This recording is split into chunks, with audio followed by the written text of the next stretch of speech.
En ce moment, je bosse sur 2 identités visuelles. Cette pièce qui va devenir donc mon bureau. J'ai regardé la dernière vidéo de Justin Buisson.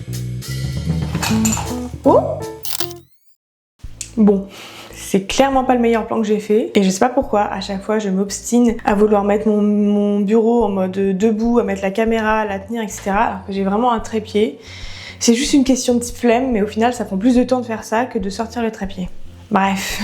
Bonjour YouTube et bienvenue dans cette nouvelle vidéo. Je sais pas exactement ce que va être cette vidéo, mais tout ce que je sais c'est que là j'avais très envie de sortir ma caméra pour filmer tout ça parce que j'ai une super petite nouvelle. Peut-être que vous reconnaissez pas le décor et pour cause, j'ai déménagé. Enfin, j'ai déménagé de la région parisienne à Lyon. Et non seulement j'ai déménagé de ville, mais j'ai déménagé aussi dans un appartement bien plus grand qui a du coup cette pièce qui va devenir donc mon bureau. Et ça pour le coup, je suis super contente parce que depuis que je suis en freelance, j'ai jamais eu de pièce à moi dédiée à mon bureau. Et si vous avez vu, pas la dernière vidéo, mais celle d'avant dans laquelle je parle de sédentarité, c'est assez compliqué de rester du coup dans une seule et même pièce toute la semaine. Surtout quand c'est ton salon, ton bureau, ta pièce à vivre, etc. Donc là, je suis très contente de pouvoir avoir cette pièce pour moi, qu'on va pouvoir aménager ensemble du coup. Même si c'est pas terminé, je vous embarque avec moi.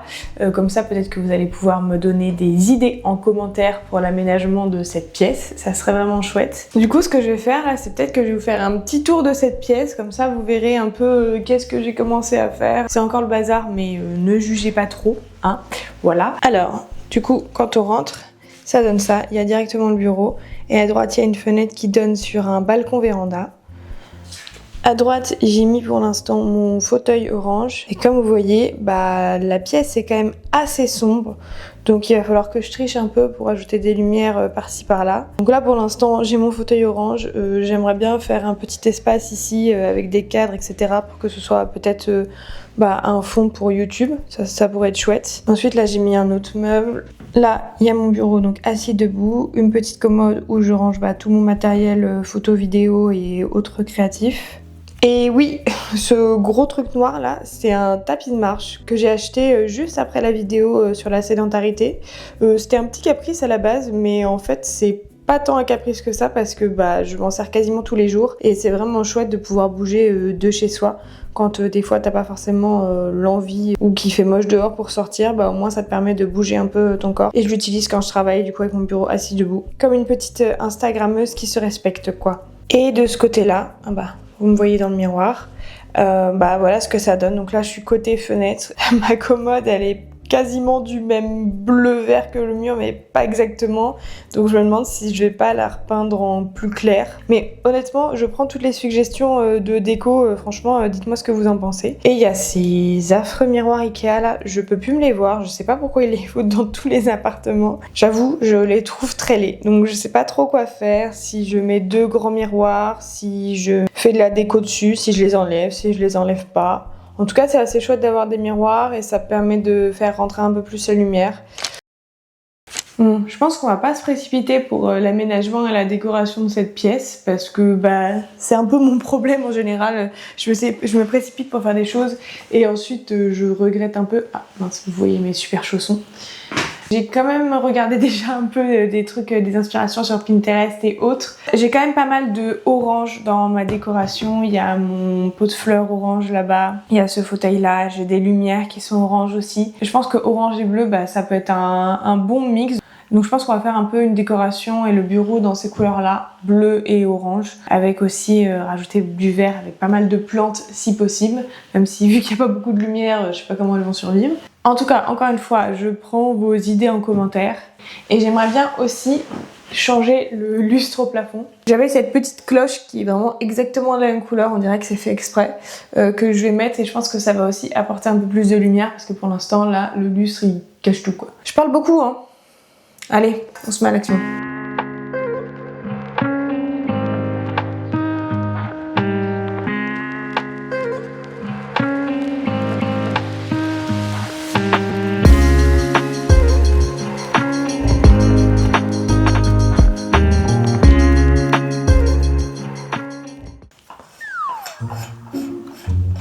Oh! Ok. Ah oui, c'est vraiment de la merde. quoi NL? Netherlands. Coucou maman. Là on n'a pas d'outil qui puisse faire ça. Ou alors à moins qu'il faut découper le truc et ensuite...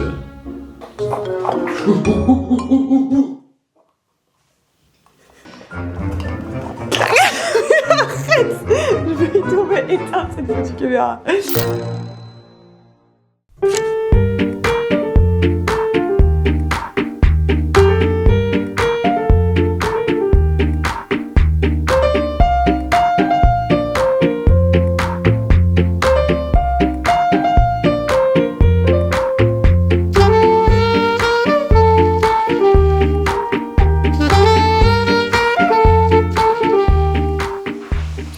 Ça fait 1000 ans que je me suis pas fait un matcha.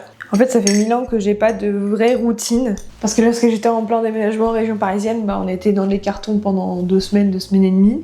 Donc la moitié de la journée je faisais ça, l'autre moitié je travaillais. Au final, j'avais plus trop de repères et c'était un peu compliqué d'avoir des horaires de travail corrects, etc. Et là, c'est un peu la même chose depuis qu'on est arrivé. Bon, ça fait que 4 jours qu'on est là, mais pour l'instant, j'ai pas trop de routine. Et donc le matcha fait partie de ma routine. Donc, on va commencer par ça. Je viens de manger là et j'ai regardé la dernière vidéo de Justin Buisson en mangeant. Et super vidéo, genre vraiment tous les sujets abordés sont hyper intéressants. Je trouve qu'il a hyper bien structuré la vidéo et les intervenants sont très intéressants aussi. Je suis d'accord avec tout ce qui est dit plus ou moins. Pour vous remettre un peu les choses dans le contexte, c'est une vidéo qui parle du fait de devenir, de devoir... On va recommencer. C'est une vidéo qui parle du fait de devenir influenceur pour montrer son travail sur internet en tant qu'artiste.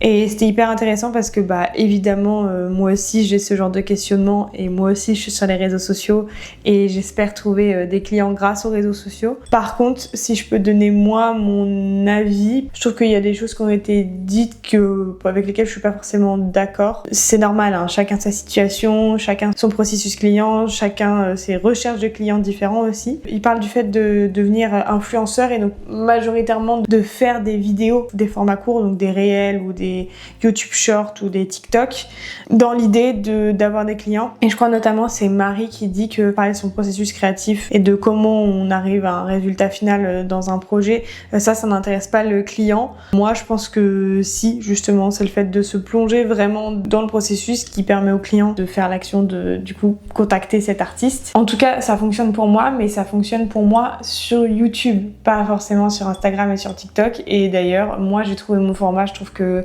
YouTube c'est ce qui me correspond le mieux et j'ai jamais réussi sur Instagram et TikTok avoir une routine et avoir des vidéos récurrentes. Et ça, je pense que j'y arriverai jamais. Par contre, c'est sûr que ça fout la pression en fait quand tu vois tes collègues qui eux y arrivent et eux ont aussi des clients en même temps et arrivent à avoir donc un calendrier éditorial parfait, etc. Ça a pu me mettre un peu la pression. C'est moins le cas aujourd'hui. Et effectivement, je suis aussi d'accord avec Justin sur le fait que c'est pas ton nombre d'abonnés qui fait ton nombre de clients et ton chiffre d'affaires. Pas du tout. Parce que sinon j'arriverais clairement pas à en vivre.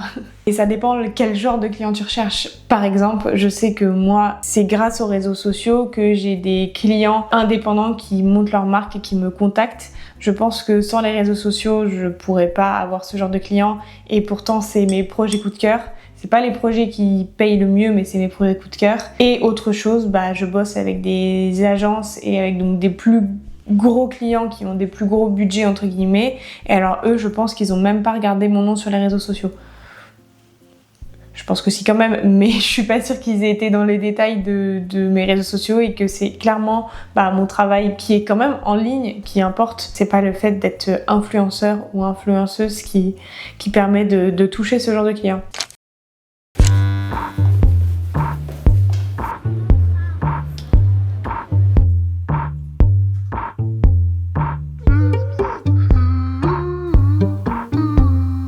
Bon, il est possible que je n'ai pas ramené uniquement un tournevis du magasin de bricolage. Je me suis acheté une petite plante. Pour l'instant, c'est qu'une seule, mais ça peut aller très très vite.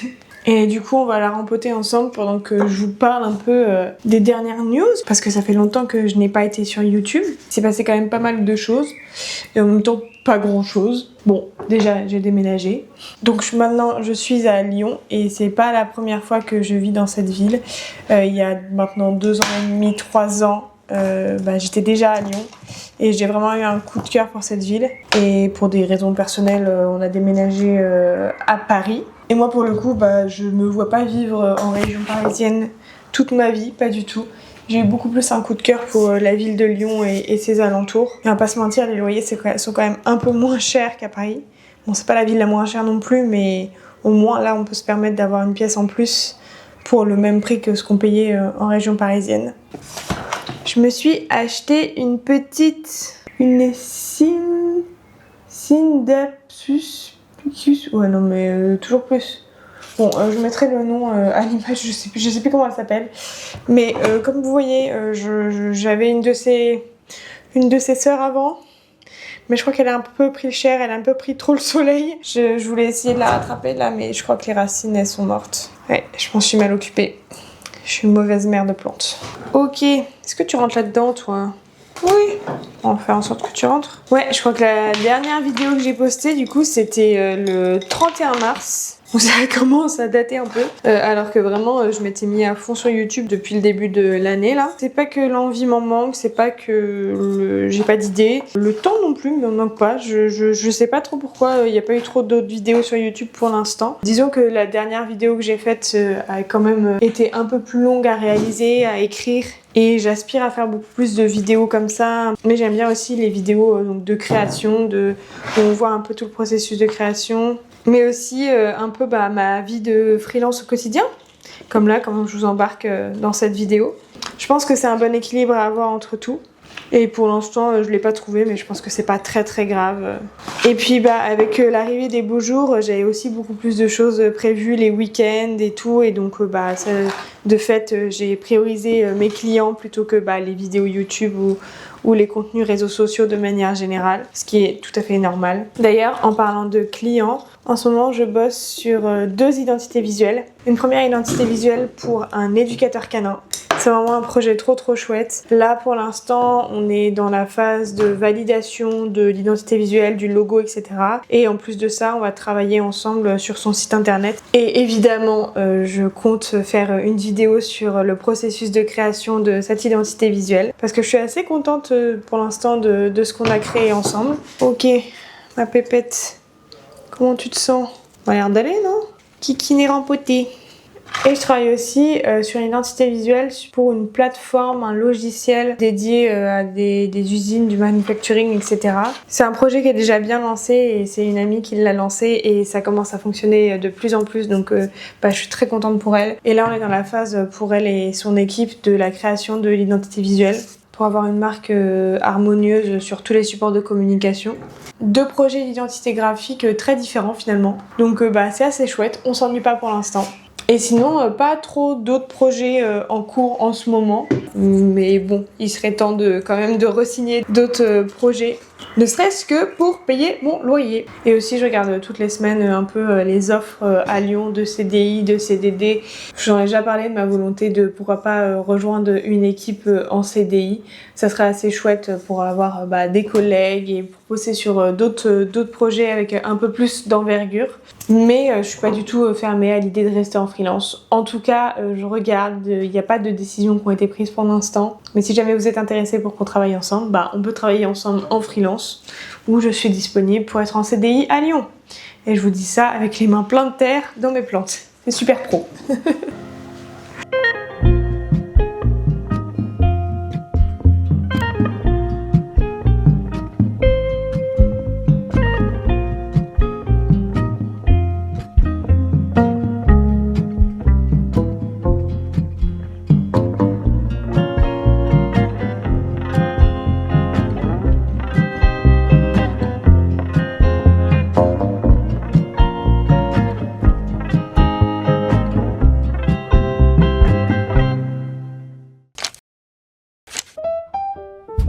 Avoir un beau chez moi avec de la déco inspirante, ça a toujours été très important pour moi.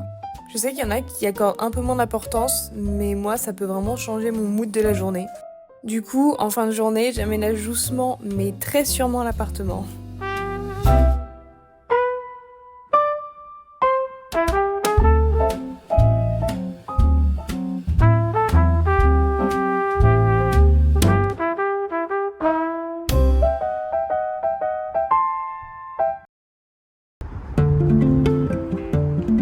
Et évidemment, je n'oublie pas ma balade quotidienne qui est devenue beaucoup plus verte que celle de Paris. Et ça aussi, croyez-moi, ça change beaucoup de choses.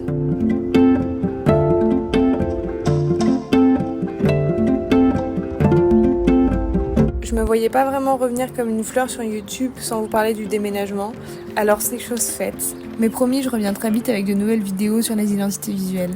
Merci d'avoir regardé jusqu'ici, n'oubliez pas de vous abonner et de laisser un petit j'aime, ça nous aide beaucoup. Et moi, je vous dis à très vite. Salut!